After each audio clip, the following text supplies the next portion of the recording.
I want to start by saying this wasn't a nightmare. I know the difference. Nightmares fade when you wake up. This didn't. I woke up already afraid.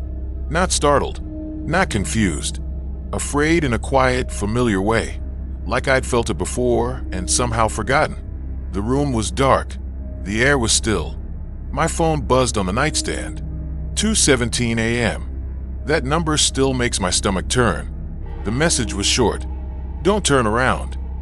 I stared at the screen, waiting for the rush of logic to kick in, waiting for my brain to tell me this was spam.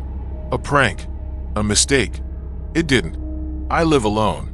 I always have. No roommates. No pets. No reason for anyone to be behind me. Still, I didn't turn around. I typed back, "Who is this?" The response came immediately. "You already looked once."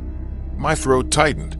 Earlier that night, I'd been standing in the bathroom, brushing my teeth, when I felt it. That sudden pressure between your shoulder blades. That instinct that tells you someone is standing too close. I'd looked. Nothing was there. I told myself it was exhaustion, stress, my imagination. I unlocked my phone and checked the contact. There was no number, no email, just a name. Me. My heart started pounding, so hard I could feel it in my ears. Another message appeared. "You lock the door every night." That was true. I always double-checked it. Then another message. "But tonight you paused." I hadn't told anyone that. I remembered standing at my front door earlier, key in hand, frozen for just a second, listening, waiting, for something I couldn't explain. I typed again. "This isn't funny." The reply came instantly. "I know." 3 dots appeared, disappeared. Then the next message arrived. That's why I stopped laughing. The room felt colder. Not suddenly, just enough that I noticed. I looked at the closet. It was directly across from my bed, closed, the way it always was. I'd never liked closets. Even as a kid, I'd always told myself it was silly.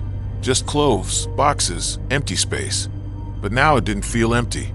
A sound came from inside. Not a bang, not a creak. A breath. Slow, steady, right against the door.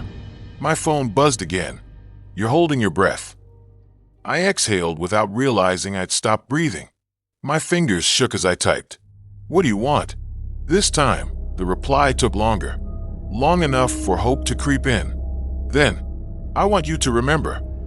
The closet door shifted. Not opening, just enough to break the seal. Darkness pooled inside, thicker than the rest of the room, like light refused to enter it. Another message. "You used to hear me every night." A memory surfaced. Lying in bed as a child, listening to soft sounds from the closet, convincing myself it was the house settling, convincing myself not to open the door. You told yourself I wasn't real. The door creaked wider. I could hear the breathing clearly now.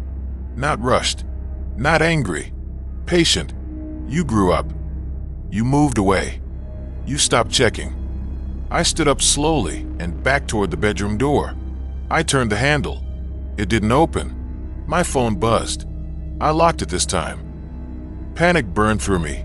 The closet door was halfway open now. I still couldn't see what was inside, but I could feel it watching, waiting.